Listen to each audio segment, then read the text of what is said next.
السلام عليكم ورحمة الله.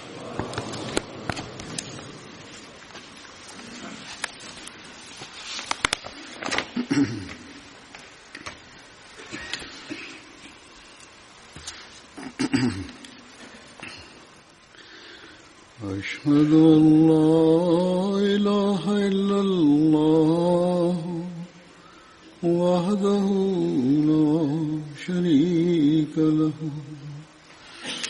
وأشهد أن محمدا عبده ورسوله أما بعد فأعوذ بالله من الشيطان الرجيم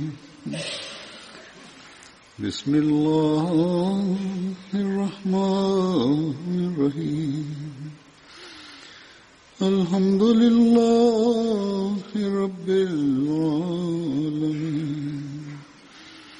الرحمن الرحيم مالك يوم الدين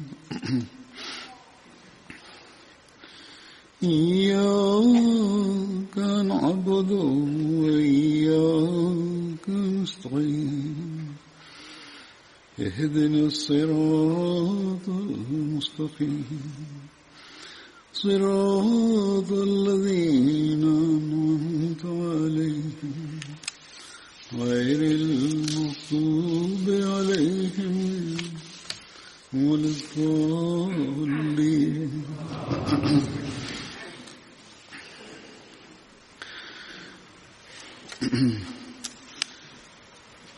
बदरी साहबा के ज़िक्र में बदरी असहाबनि जे ज़िक्र में जन असहाबीअ जो अॼु मां पहिरियां ज़िक्र कंदुसि. उन्हनि जो नालो आहे हज़रत उत्बा बिन मसूद हुज़ली.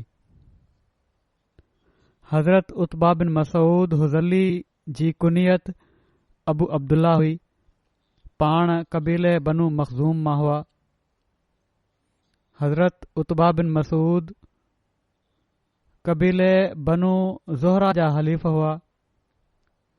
संदन वालिद जो नालो मसूद बिन गाफ़िल हो. संदन वालदा जो नालो उम्मे अब्द बिनते अब्द वुद हो. हज़रत अब्दुल्ला बिन मसूद हिननि जा सगा भाउ हुआ. पाण मके में शुरूआती इस्लाम क़बूलण वारनि मां हुआ. हबशा ॾांहुं ॿियो भेरो हिजरत करण वारनि में पाण शामिल हुआ. हज़रत उत्बा बिन मसूद असहाबे सुफ़ा मां हुआ.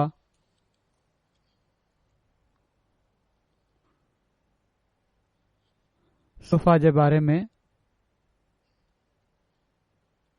जेको हज़रत मिर्ज़ा बशीर अहमद साहब जेको लिखियो आहे तफ़सील मुख़्तलिफ़ तारीख़ुनि मां वठी लिखनि था त मस्जिद जी हिकड़ी कुंड में हिकड़ो छत वारो थल्हो ठाहियो वियो हुयो जंहिंखे सुफ़ा चवंदा हुआ. ही उन्हनि ग़रीब मुहाजिर हुयो जेके बेघर ॿार हुआ. को घर न हुयो उन्हनि जो. ही माण्हू इते ई रहंदा हुआ ऐं असहाब सुफ़ा चवराईंदा हुआ. हिननि जो कमु ॼण त ॾींहुं राति पाण सॻोरनि सल्लल्लाहु अलैहि वसल्लम जी सोबत में रहणु, इबादत करणु ऐं क़ुर शरीफ़ जी तिलावत करणु हो. हिननि माण्हुनि जो को मुस्तक़िल कमाई जो ज़रियो न हो. पाण सॻोरा सल्लल्लाहु अलैहि वसल्लम ख़ुदि उन्हनि जी ख़बरचार लहंदा हुआ ऐं जॾहिं बि पाण सॻोरनि सल्लल्लाहु अलैहि वसल्लम वटि को हदियो वग़ैरह ईंदो हुयो या घर में कुझु हूंदो हुयो त उन्हनि जो हिसो ज़रूर कढंदा हुआ. ऐं पर कॾहिं कॾहिं पाण ख़ुदि बुख ते रहंदा हुआ ऐं जेको कुझु घर में हूंदो हुयो उहो असहाब सुफ़ा ॾे मोकिले छॾींदा हुआ. अंसार बि उन्हनि जी महिमानी में जेतिरो थी सघंदो हुन मसरूफ़ रहंदा हुआ ऐं उन्हनि जे लाइ खजनि जा छुगा आणे आणे मस्जिद में टंगे छॾींदा हुआ. पर इन जे बावजूद उन्हनि जी हालति तंग रहंदी हुई ऐं अक्सर करे बुख काटण ताईं ॻाल्हि पहुची वेंदी हुई. ऐं हीअ हालति केतिरनि सालनि ताईं जारी रही एसि ताईं जो कुझु त मदीने जी आबादी जी वुसत जे नतीजे में उन्हनि माण्हुनि जे लाइ कमु निकिरी आयो, कुझु न कुझु मज़ूरी मिली वेंदी हुयनि ऐं कुझु क़ौमी बैतुल माल मां इमदाद जी हिननि लाइ सूरत पैदा थी वई।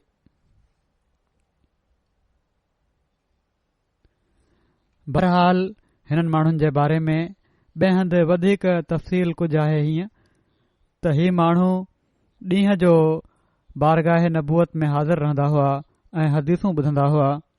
राति जो हिकड़े थल्हे ते पिया हूंदा हुआ।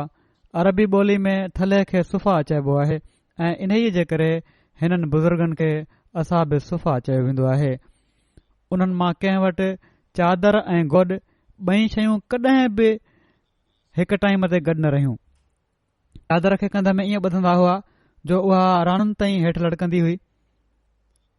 पूरा कपड़ा न हूंदा हुअनि। हज़रत अबू हुरैरा रज़ियल्लाहु ताला अन्हु उन्हनि बुज़ुर्गनि मां हुआ। उन्हनि जो बयानु आहे त मां सुफ़ा वारनि मां 70 माण्हुनि खे ॾिठो आहे त उन्हनि जा कपड़ा उन्हनि जी रानुनि ताईं बि न पिया पुॼनि। कपिड़ो विढ़ंदा हुआ जिस्म ते त उहो गोॾनि खां मथे मस पहुचंदो हो। उहो पोइ चवनि था त कमाई जो तरीक़ो ही हुयो त उन्हनि में हिकड़ो टोलो ॾींहं जो झंग मां काठियूं करे ईंदो हुयो ऐं विकणी पंहिंजे भाइरनि जे लाइ कुझु खाधो आणींदो हो। अक्सर अंसार खजी जूं टारियूं पटे ईंदा हुआ ऐं मस्जिद जी छित में टंगे छॾींदा हुआ। ॿाहिरियां माण्हू ईंदा हुआ ऐं हिननि खे ॾिसंदा हुआ त सम्झंदा हुआ त ही दीवाना आहिनि, बेवकूफ़ माण्हू आहिनि, हिते वेठा आहिनि खाम खां। या ही बि सम्झंदा हूंदा त ही अहिड़ा दीवाना आहिनि पाण सॻोरन सल्लल्लाहु अलैहि वसल्लम जा जो संदन दर छॾणु नथा चाहिनि। बहरहाल पाण सॻोरन सल्लल्लाहु अलैहि वसल्लम वटि किथां सदको ईंदो हुयो त पाण सॻोरा सल्लल्लाहु अलैहि वसल्लम उहो हिननि वटि मोकिले छॾींदा हुआ ऐं जॾहिं दावत जो खाधो ईंदो हुयो त हिननि खे घुराए वठंदा हुआ ऐं उन्हनि सां वेही गॾु खाईंदा हुआ। अक्सर ईअं थींदो हुयो जो पाण सॻोरा सल्लल्लाहु अलैहि वसल्लम हिननि खे मुहाजिरनि ऐं अंसार में विरहाए छॾींदा हुआ। माना त पंहिंजे वसाहर हर शख़्स हिकु हिकु ॿ पाण सां गॾु वठी वञे ऐं राति जो उन्हनि खे खाधो खाराए। कॾहिं कॾहिं अहिड़ा मौक़ा बि हूंदा हुआ किन मुहाजिरनि जे हवाले करे छॾियाऊं, कंहिंखे अंसार जे हवाले करे छॾियाऊं त राति जो खाधो हिननि खे ॾियणो आहे। हज़रत साद बिन उबादा हिकड़ा असाबी हुआ जेके तमामु फयाज़ ऐं दौलतमंद हुआ। हू कॾहिं कॾहिं 80 महिमाननि खे साण वठी वेंदा हुआ। 80 महिमाननि ताईं साण वठी वेंदा हुआ। राति जो उन्हनि खे खाधो खाराईंदा हुआ। उन्हनि खे गुंजाइश हुई।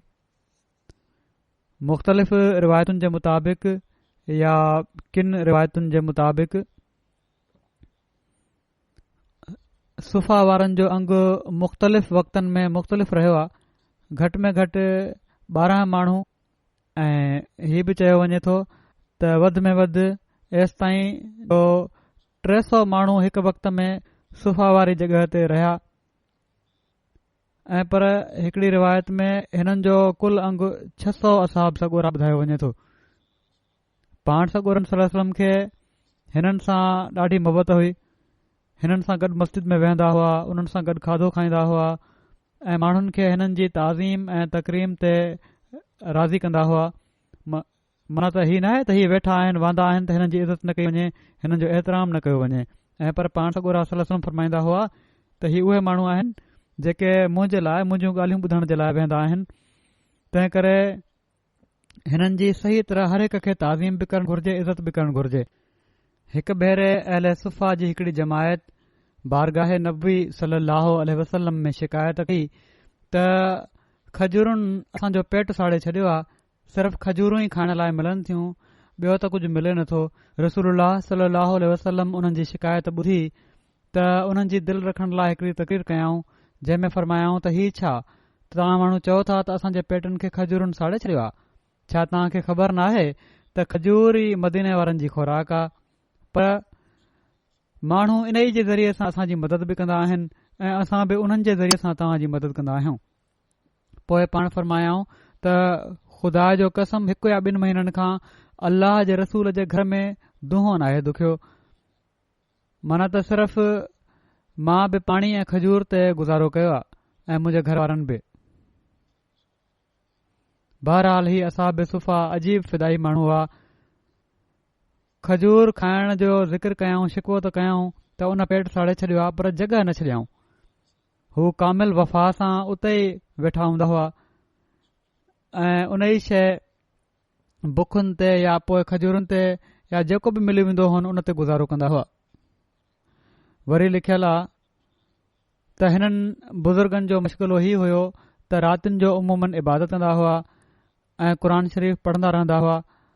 उन्हनि जे लाइ हिकिड़ो मौलिम मुक़ररु हुयो जंहिं वटि राति जो वञी ही पढ़ंदा हुआ। जिन खे पढ़णु न ईंदो हुयो या क़ुर शरीफ़ सही न पढ़ी सघंदा हुआ या यादि करणु चाहींदा हूंदा त मौलिम उन्हनि खे राति जो पढ़ाईंदो हुयो। इन ई जे करे उन्हनि मां अक्सर कारी चवराईंदा हुआ ऐं इस्लाम जी इशाहत जे लाइ किथे मोकिलणो हूंदो हुयो त हिननि ई माण्हुनि खे मोकिलियो वेंदो हुयो।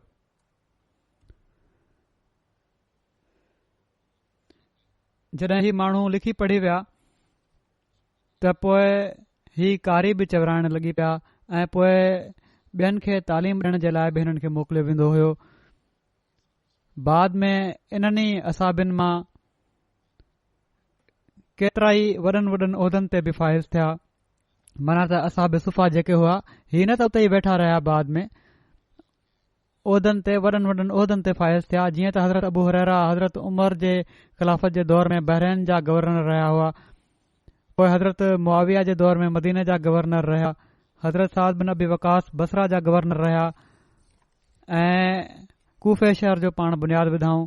हज़रत सलमान फारसी मदाइन जा गवर्नर रहिया। हज़रत अमार बिन यासिर कूफा जा गवर्नर रहिया।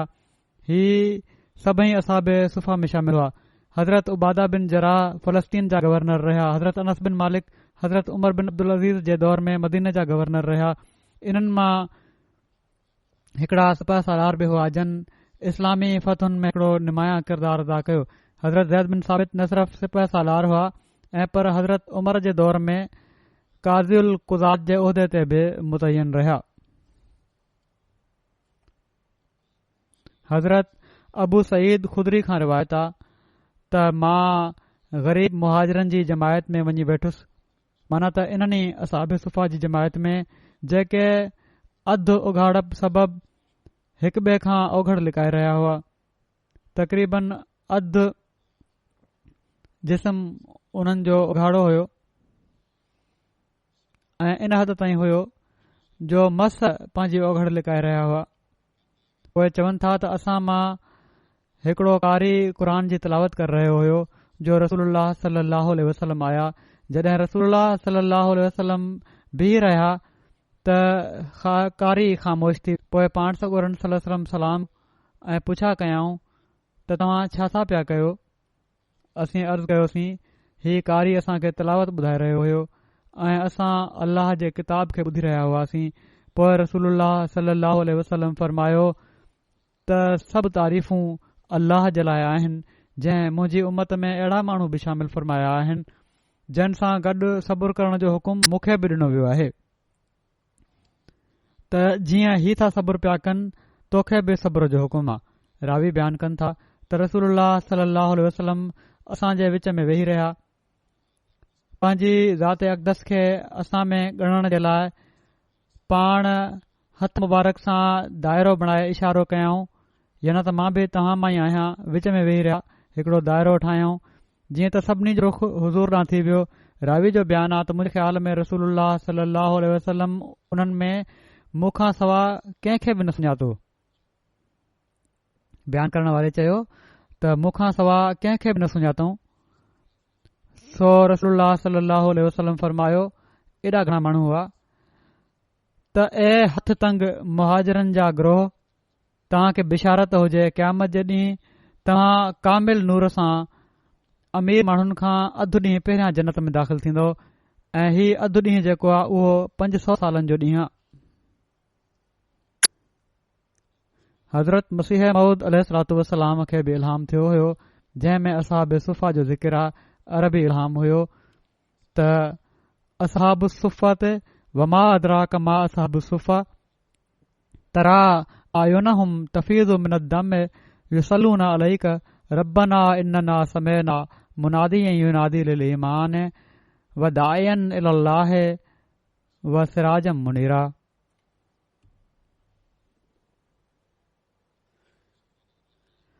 त सुफ़ा जा रहण वारा ऐं तोखे कहिड़ी ख़बर त छा आहिनि सुफ़ा जा रहण वारा।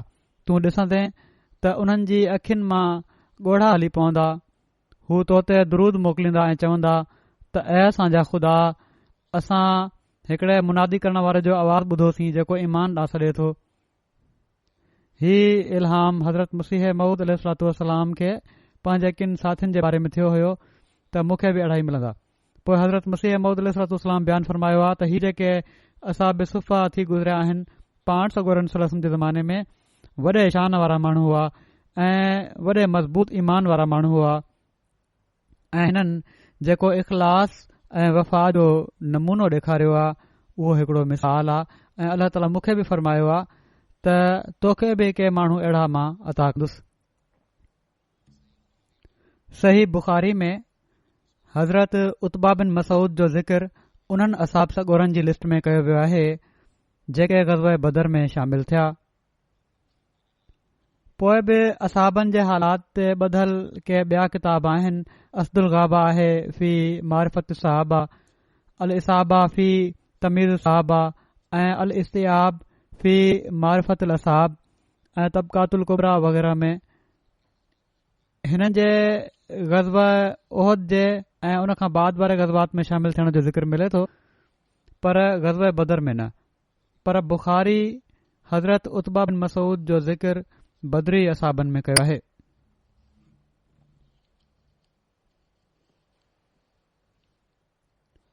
हज़रत उत्बा बिन मसूद जी हज़रत उमर बिन ख़त्ताब जी ख़िलाफ़त जे दौर में 23 हिजरी में मदीने में वफ़ात थी ऐं हज़रत उमर हिननि जी जनाज़े जी नमाज़ पढ़ाई।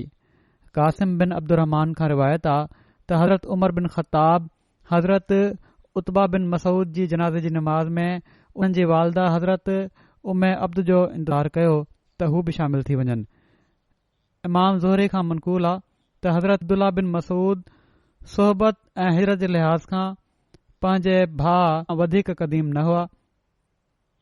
अब्दुल्ला माना त हज़रत उत्बा बिन मसूद वधीक पुराणा असाबी हुआ। अबिन उत्बा खां रिवायत आहे त जॾहिं हज़रत उत्बा बिन मसूद जी वफ़ात थी त हिननि जे भाउ हज़रत अब्दुल्ला बिन मसूद जी अखियुनि में ॻोढ़ा अची विया। किन माण्हुनि हिननि खे चयो त छा तव्हां रो था? त उन्हनि जवाबु ॾिनो त ही मुंहिंजो भाउ हुयो ऐं रसूलुल्लाह सल्लल्लाहु अलैहि वसल्लम वटि मुंहिंजो साथी हुयो ऐं हज़रत उमर बिन ख़त्ताब खां अलावा सभिनी माण्हुनि खां वधीक मूंखे महबूब हो। हिकड़ी ॿी रिवायत में आहे त जॾहिं हज़रत अब्दुल्ला बिन मसूद वटि जे भाउ हज़रत उत्बा बिन मसूद जी वफ़ात जी ख़बर पहुती त उन्हनि जी अखियुनि में ॻोढ़ा अची विया ऐं उन्हनि चयो त इन हाज़िही रहमतुन दालहल्लाहु ला यमलिकुहा आदम, त यकीनन हीअ अल्लाह पैदा कयो आहे ऐं इब्न आदम इन खे क़ाबू करण ते क़ादिर नाहे। माना त ही बरहक आहे मौत त नेक माण्हुनि जे लाइ त पोइ रहमत बणिजी वेंदो आहे। हिकड़ी रिवायत जे मुताबिक़ हज़रत उमर बिन ख़त्ताब हज़रत उत्बा बिन मसूद खे अमीर बणाईंदा हुआ, मुकामी बि। अॻिले जन असाबी जो ज़िक्र आहे, उन्हनि जो नालो आहे हज़रत उबादा बिन सामित, अंसारी हुआ ही। हज़रत उबादा जे वालिद जो नालो सामित बिन कैस ऐं वालदा जो नालो कुरतुल ऐन बिनते उबादा हो। बैत अक़बा उला ऐं सानिया में ही शरीक हुआ। अंसार जे कबीले खज़रत जे ख़ानदान नू औफ बिन खज़रत जा सरदार हुआ जेके कवाकिल जे नाले सां मशहूर हुआ। कोकिल जो जेको सबबु आहे नाले जो उहो ही आहे त जॾहिं मदीने में कंहिं सरदार वटि को शख़्स पनाह तलबींदो हुयो त उन खे ही चयो वेंदो हुयो त हिन जब मर्ज़ी चढ़, हाणे तूं अमुन में आहीं। माना त का तोखे ॾुखियाई नाहे, जिथे मर्ज़ी जहिड़ी तरह रह। माना त तूं हिन हालत में मोटी वञ जो तूं कुशादगी महसूस कर ऐं हाणे कंहिं बि शइ जो ख़ौफ़ न खा। ऐं उहे माण्हू जेके पनाह ॾियण वारा हुआ उहे कवाकला जे नाले सां मशहूर हुआ इब्न हिशाम चवनि था त अहिड़ा सरदार जॾहिं कंहिंखे पनाह ॾींदा हुआ त उनखे हिकिड़ो तीर ॾेई चवंदा हुआ त हीउ तीर खणी हाणे जिथे मर्ज़ी वञ। हज़रत नौमान जे ॾाॾे सहलबा बिन दाद खे कोकल चयो वेंदो हुयो। अहिड़ी तरह हज़रत जे सरदार गनम बिन औफ खे बि कोकल चयो वेंदो हुयो। अहिड़ी तरह हज़रत साद बिन उबादा बि कोकल जे लक़ब सां मशहूरु हुआ। बनू सालम बनू गनम ऐं बनू औफ बिन खज़रत खे बि कवाकला चयो वेंदो हुयो।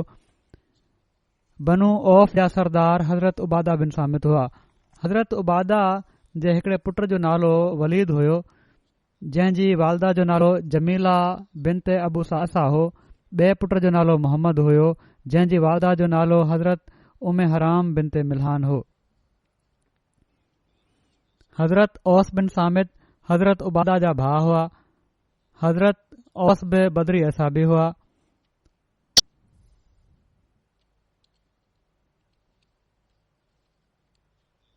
जॾहिं हज़रत अबू मुरसद गनवी हिजरत करे मदीने आया त रसूलुल्लाह सल्लल्लाहु अलैहि वसल्लम हज़रत उबादा सां उन्हनि जी मवाख़ात क़ाइम फरमाई। हज़रत उबादा ग़ज़वे बदर, उहद, खंदक ऐं सभिनी ग़ज़वात में रसूलुल्लाह सल्लल्लाहु अलैहि वसल्लम सां गॾु शरीक हुआ। हज़रत उबादा 34 हिजरी में रमला फ़लस्तीन में फ़ौत थिया। किन जे मुताबिक़ बैतुल मक़दस में फ़ौत थिया ऐं उते ई तदफ़ीन थियनि ऐं उन्हनि जी क़बर अॼु बि मरूफ़ आहे। हिकड़ी रिवायत जे मुताबिक़ हज़रत उबादा जी वफ़ात कब्रस में थी, जॾहिं त हू हज़रत उमर तरफ़ां उन ते वाली बणाए मोकिलिया विया हुआ। वफ़ात महल उन जी उमिरि 72 साल हुई। उन्हनि जो कद डिघो, जिस्म थुल्हो ऐं तमामु सुहिणो हुयो। किन जे मुताबिक़ हिननि जी वफ़ात 45 हिजरी में अमीर मुआविया जे दौर में थी, पर पहिरियों कौल वधीक सही आहे, जंहिं में हिननि जी वफ़ात जेका आहे उहा फ़लस्तीन में थी आहे, 34 हिजरी में, 45 हिजरी में न। हज़रत उबादा बिन सामित जी रिवायतुनि जो अंग 181 ताईं पहुचे थो। मुख़्तलिफ़ रिवायतूं आहिनि, हदीसुनि जूं हिननि खां आहिनि, जंहिंजा रिवायत करण वारा अकाबिर असहाब ऐं ताबीन आहिनि। जीअं त असहाब सगोरनि मां हज़रत अनस बिन मालिक, हज़रत जाबिर बिन अब्दुल्ला, हज़रत मिक़दाम बिन मादी, करब वग़ैरह आहिनि।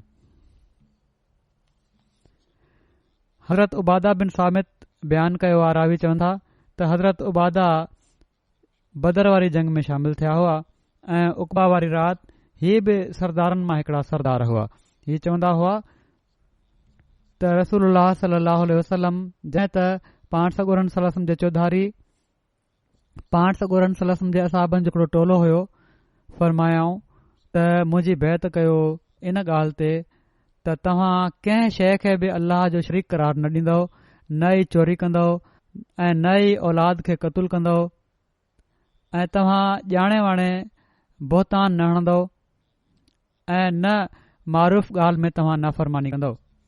सो जंहिं बि तव्हां मां हीउ अहद पूरो कयो उन जो अजुर अल्लाह ताला जे में हूंदो ऐं जंहिं हिननि बुराइनि मां का बुराई कई ऐं पोइ दुनिया में उन खे सज़ा मिली वई त हीअ सज़ा उन जे लाइ कफ़ारो हूंदी ऐं जंहिं हिननि बुराइनि मां का बुराई कई ऐं पोइ अल्लाह ताला उन जी पर्दापोशी फरमाई त इन जो मामिलो अल्लाह जे हवाले आहे।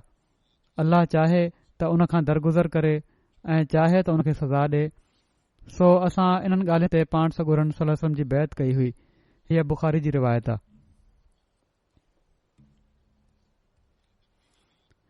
मदीने हिजरत महल नबी करीम सल्लल्लाहु अलैहि वसल्लम जॾहिं कबा में जुमे जी नमाज़ अदा फरमाई त जुमे जी नमाज़ पढ़ण खां पोइ पाण सगोरा सलम मदीने ॾांहुं वञण जे लाइ पंहिंजी ॾाची ते चढ़िया। पाण सगोरन सलम उन जो लगाम ढरो छॾे ॾिनो ऐं उन खे बिल्कुलु न चोरियऊं। ॾाची साॼे ऐं खाॿे ईअं ॾिसण लॻी जो जीअं उहा हलण लाइ कंहिं पासे ऐं कंहिं तरफ़ जो फ़ैसिलो करे पई थी त काॾे वञा। हीअ ॾिसी बीठी हुई, अॻिते न पई हले, साॼे खां बि ॾिसे पई पई। हीअ ॾिसी बनू सालम जे माण्हुनि माना त जंहिं जे पाड़े में पाण सॻोरनि सलम जुमे जी नमाज़ पढ़ी हुई,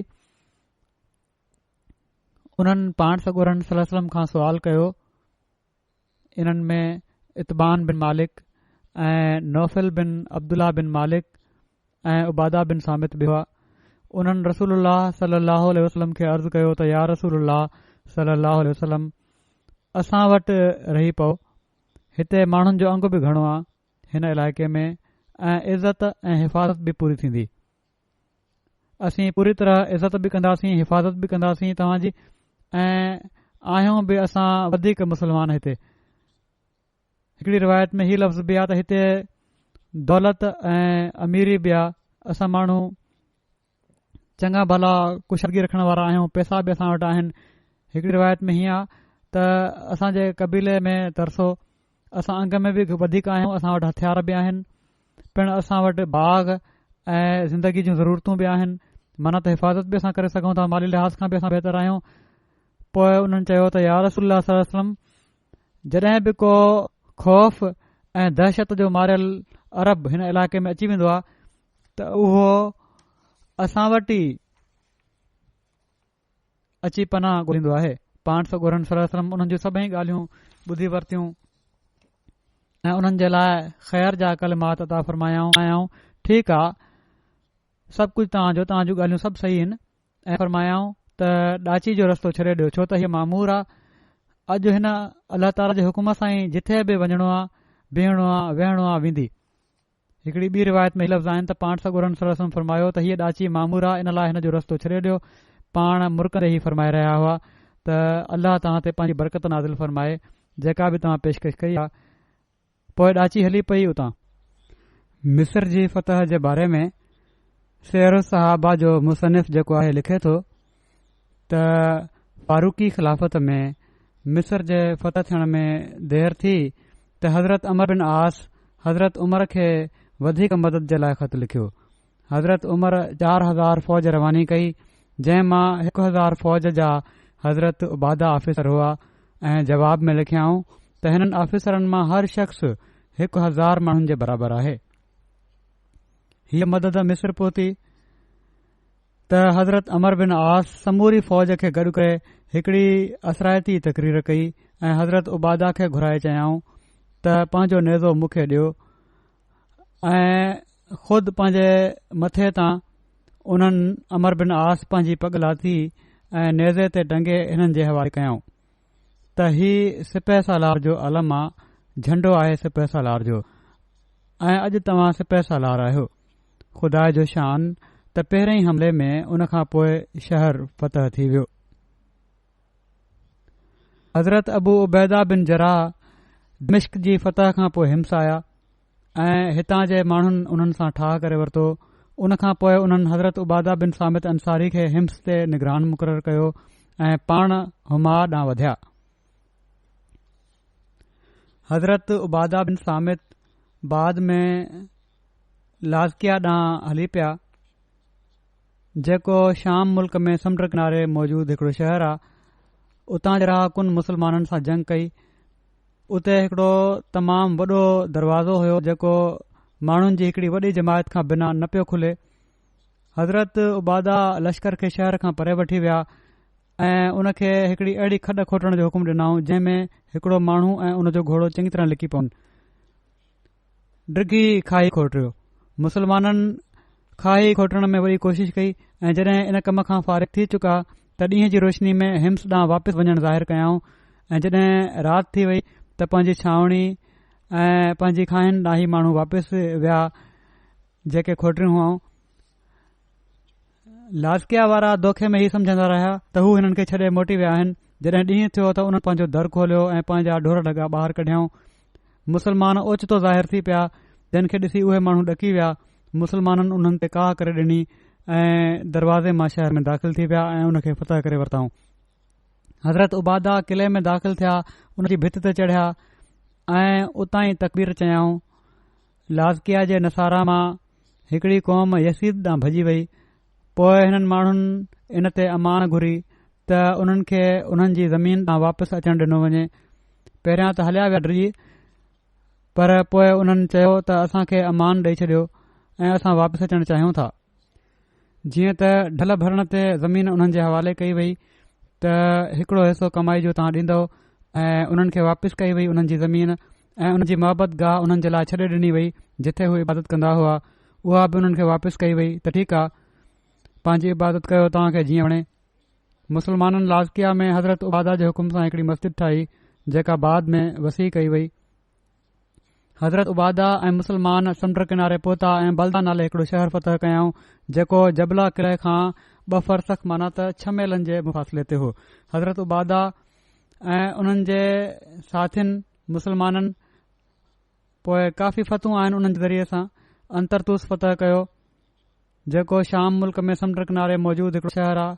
अहिड़ी तरह पोइ शाम जा इलाइक़ा लाज़किया, जबला, बल्दा, अंतरतूस हज़रत उबादा बिन सामित जे हथां फतह थिया। हिक भेरे नबी करीम सल्लल्लाहु अलैहि वसल्लम हज़रत उबादा खे किन सदकनि जो आमिल बणायो ऐं उन्हनि खे नसीहत फरमायाऊं, अलाह खां डिॼंदो रहिजांइ, किथे ईअं जो क़यामत जे ॾींहुं तूं उठ खे पंहिंजे मथां बार लॾियूं अचे ऐं उहो घुड़ंदो हुजे, या गऊं खे बार लॾियूं अची ऐं उन जो आवाज़ निकिरी रहियो हुजे, या बकरी खे बार लॾियूं अची ऐं उहा बेबड़ाट कंदी हुजे, माना त किथे ख़यानत न थी वञे। ईअं न थिए जो सदकनि जी सही तरह हिफ़ाज़त न करे सघे ऐं उन ज़माने में जेके सद ईंदा हुआ उठ, गऊं, बकरियूं वग़ैरह, उन्हनि जो ईअं न थिए त ज़कात में या सदकनि में ही शयूं अचनि पयूं थियूं। उन्हनि खे तूं सही तरह उन्हनि खे विरहाइण जो ऐं उन्हनि जी हिफ़ाज़त जो हक़ न अदा करे सघीं ऐं पोइ क़यामत जे ॾींहुं उहे ई तो ते बोझ बणिजी वेंदियूं शयूं। हज़रत उबादा बिन सामित चयो, ही ॿुधी त उन ज़ात जो कसम जंहिं तव्हां खे हक़ सां मोकिलियो आहे, मां त 2 माण्हुनि ते बि अमिल न बणिजां। मुंहिंजी त हीअ हालत आहे जो मां त कंहिं जो बोझ बर्दाश्त ई नथो करे सघां, इन लाइ मूंखे त न बणायो त सही आहे। नबी करीम सल्लल्लाहु अलैहि वसल्लम जे ज़माने में अंसार मां 5 माण्हुनि क़ुर खे जमा कयो हुयो जंहिंजा नाला ही आहिनि हज़रत मुआज़ बिन जबल, हज़रत उबादा बिन सामित, हज़रत उबई बिन काब, हज़रत अबू अयूब अंसारी ऐं हज़रत अबू दरदा। हज़रत यज़ीद बिन सुफ़ियान शाम जी फतह खां पोइ हज़रत उमर खे लिखियो त शाम वारनि खे अहिड़े मौलिम जी ज़रूरत आहे जेको उन्हनि खे क़ुर सेखारे ऐं दीन जी समझ ऐं ॼाण ॾे। त हज़रत उमर हज़रत मुआज़, हज़रत उबादा ऐं हज़रत अबू दरदा खे मोकिलियो। हज़रत उबादा वञी फ़लस में क़याम कयो।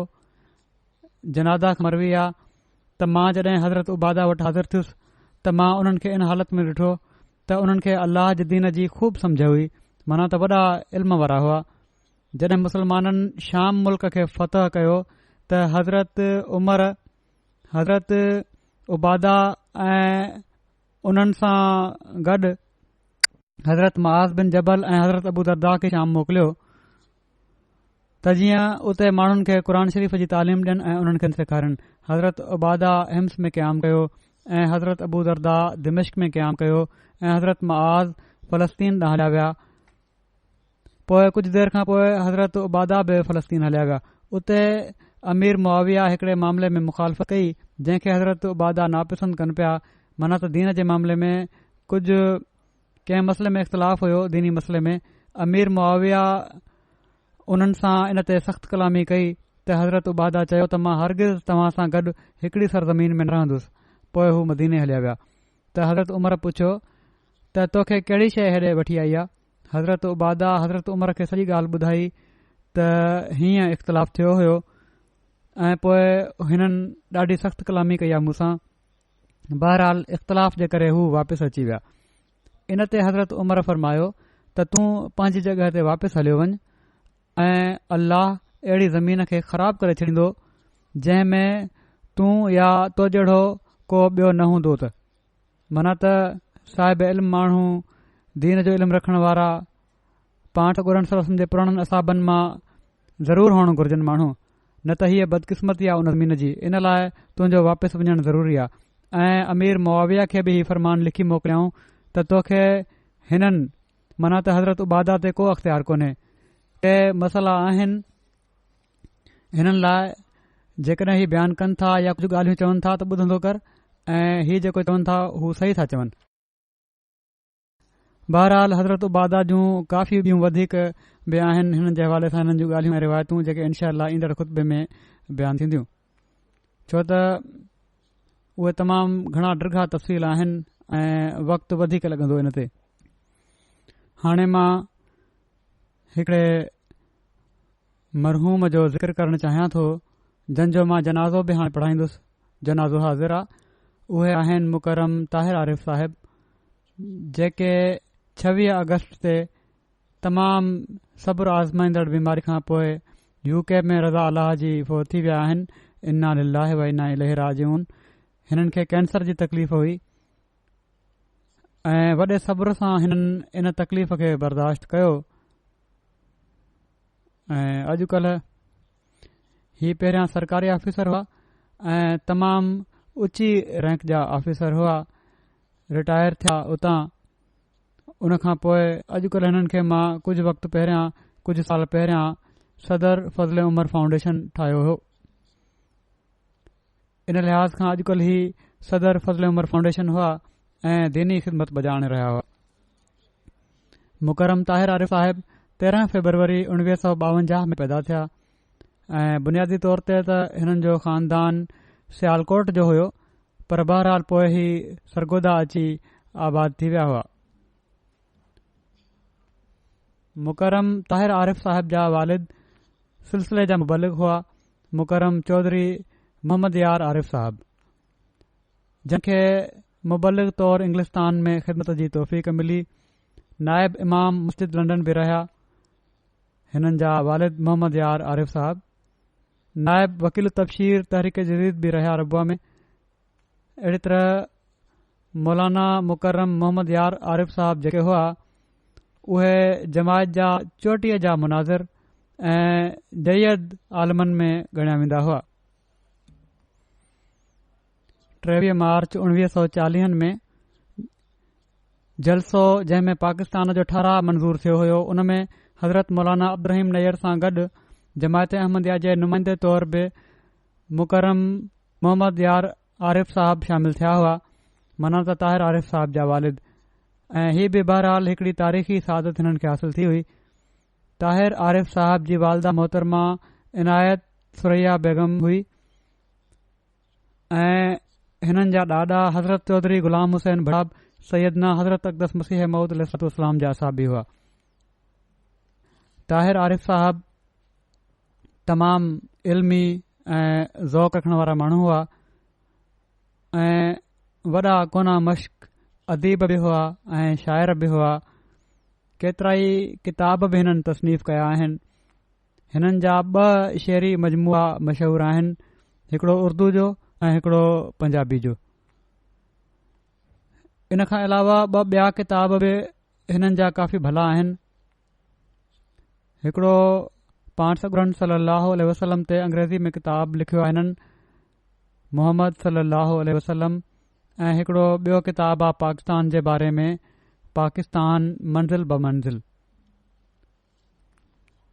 हीउ ॿियो किताब आहे हिननि जो। हिननि पंजाब यूनिवर्सिटी मां MA इकनॉमिक्स करण खां पोइ उते ई LLB जी डिग्री बि वरिती। पोइ आला तालीम जे लाइ इंग्लिस्तान अची विया। लंडन स्कूल ऑफ इकनॉमिक्स मां LLM जी डिग्री हासिल कयाऊं ऐं अल्लाह ताला जे फज़ुल सां लंडन यूनिवर्सिटी मां मार्क ऑफ मेरिट जो एज़ाज़ बि हिननि खे हासिल थियो। लंडन मां तालीम खां पोइ पाकिस्तान अची विया ऐं हिते CSS जो इम्तिहान पास कयाऊं।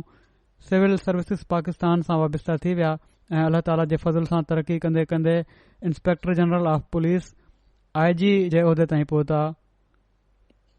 ऐं इन्हनि हालात में जेके हालात हुया पाकिस्तान जा असांजे ख़िलाफ़ कानून खां पोइ इन पोज़ीशन में पहुचण यकीनन हिननि जी गैर मामूली सलाहियतुनि ते दलालत करे थो। पाकिस्तान पुलिस खां अलावा FIA ऐं इमिग्रेशन इंटेलिजेंस ब्यूरो में बि मुतयन रहिया आहिनि।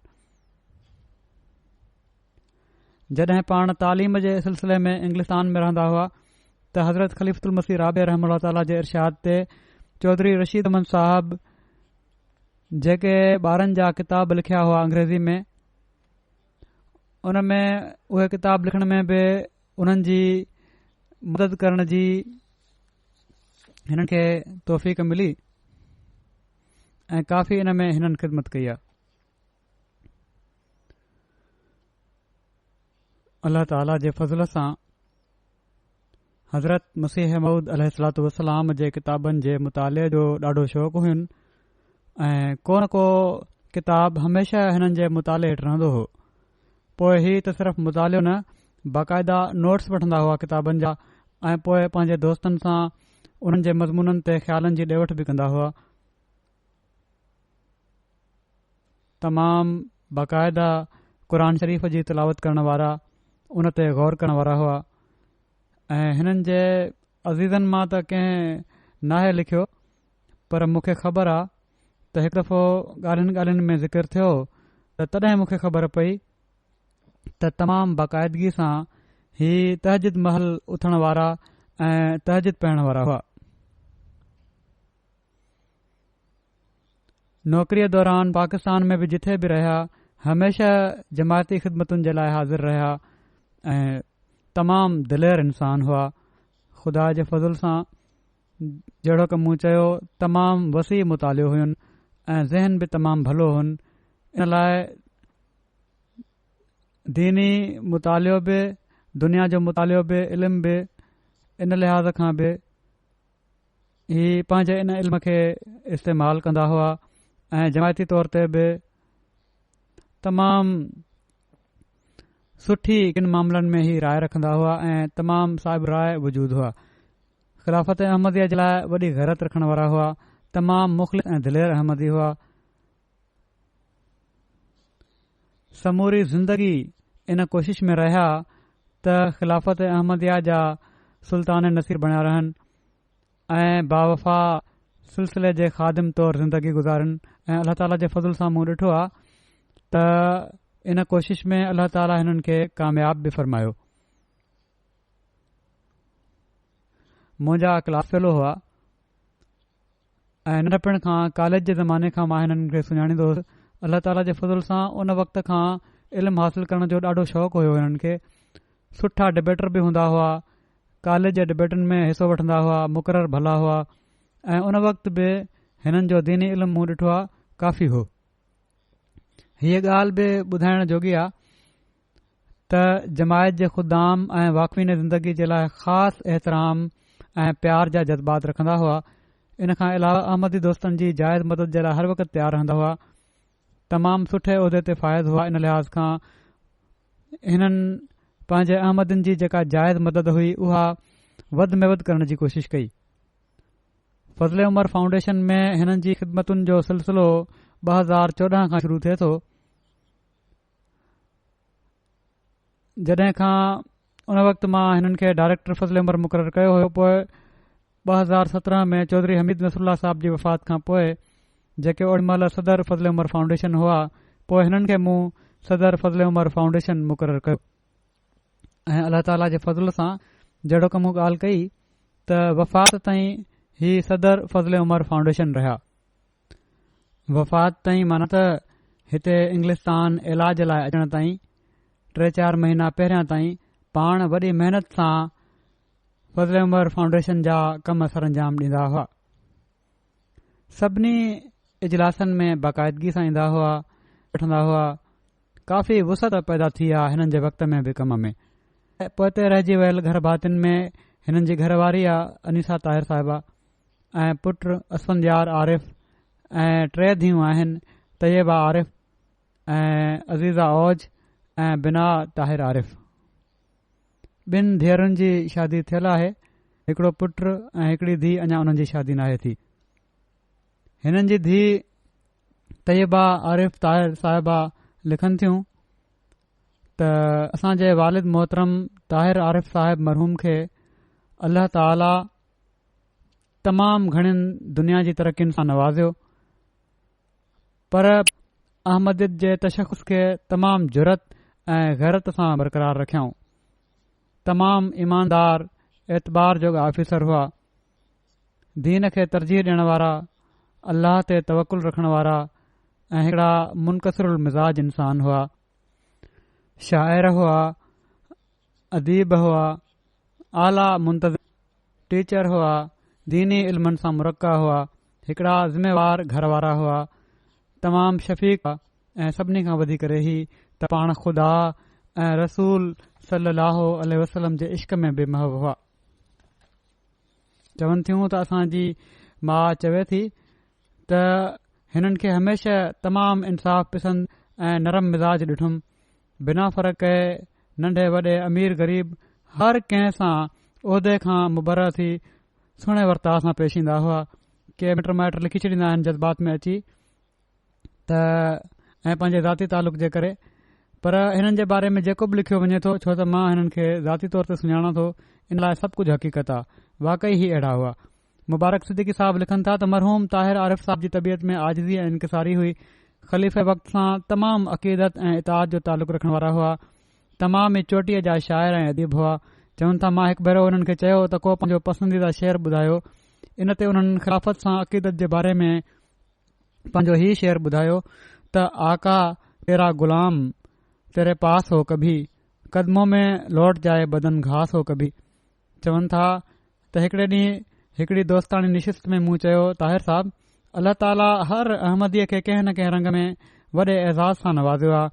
तव्हां खे पुलिस जे खाते में तमामु वॾे उहिदे जो एज़ाज़ मिलियो आहे। चवण लॻा त इन खां केतिरो ई वधी करे वॾो एज़ाज़ ही आहे त मां अहमदी आहियां। ऐं पोइ उन्हनि हवालो ॾिनो मूं सां गॾु पढ़ण जो बि त मां ख़लीफ़े वक़्त जो क्लास फेलो बि रही चुको आहियां।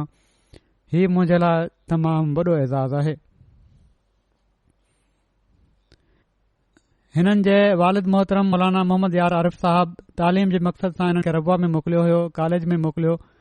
ऐं ओड़ी महिल छो त कॉलेज असांजा नेशनलाइज़ थी विया हुआ कुझु वक़्त खां पोइ, त इन लाइ पोइ हिननि जो हॉस्टल में क़याम जे बदिरां हज़रत ख़लीफ़तुल मसीह सालिस खे हिननि दरख़्वास्त कई हुई ऐं हज़रत ख़लीफ़तुल मसीह सालिस सां मौलाना मोहम्मद यार आरिफ़ साहब जो ॾाढो तालुक़ हुयो त उन्हनि पोइ हिननि जो दारू ज़ियाफ़त में इंतज़ाम कयो।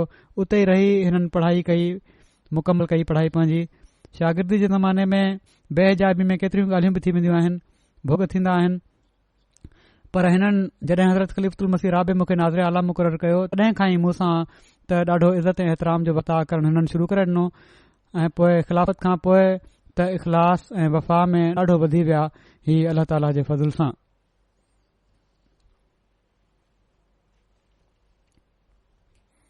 अल्लाह ताला हिननि सां मग़फ़िरत ऐं रहम जो वर्ताव फ़रमाए, हिननि जा दर्जा बुलंद करे ऐं हिननि जे ॿारनि खे बि मुकमिल वफ़ा सां जमायत ऐं ख़िलाफ़त सां वाबिता रखे।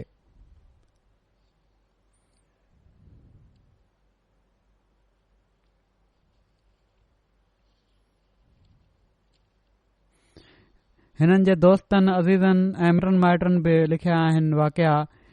इहे लिखिया अथनि त ॾाढी आजिज़ी हुअनि, इनकिसारी हुअनि ऐं इल्म वारा इंसान हुआ अल्लाह ताला जे फज़ल सां।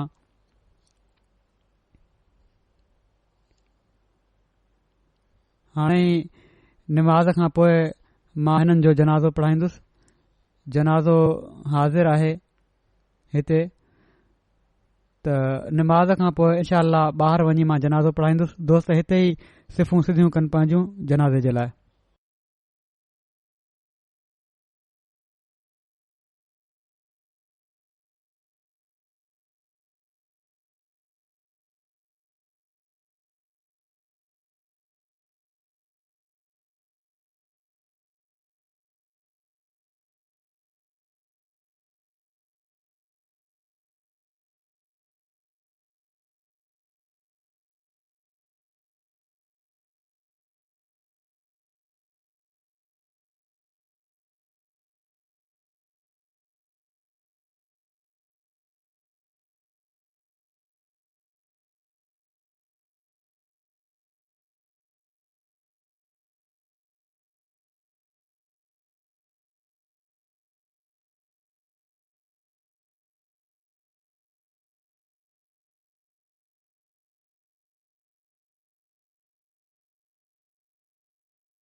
الحمد لله نحمده ونستعينه ونستغفره ونؤمن به ونتوكل عليه ونعوذ بالله من شرور أنفسنا ومن سيئات أعمالنا من يهده الله فلا مضل له ومن يضلل فلا هادي له ونشهد أن لا إله إلا الله ونشهد أن محمدا عبده ورسوله عباد الله رحمكم الله إن الله يأمر بالعدل والإحسان وإيتاء ذي القربى وينهى عن الفحشاء والمنكر والبغي يعظكم لعلكم تذكرون اذكروا الله يذكركم وادعوه يستجب لكم ولذكر الله أكبر.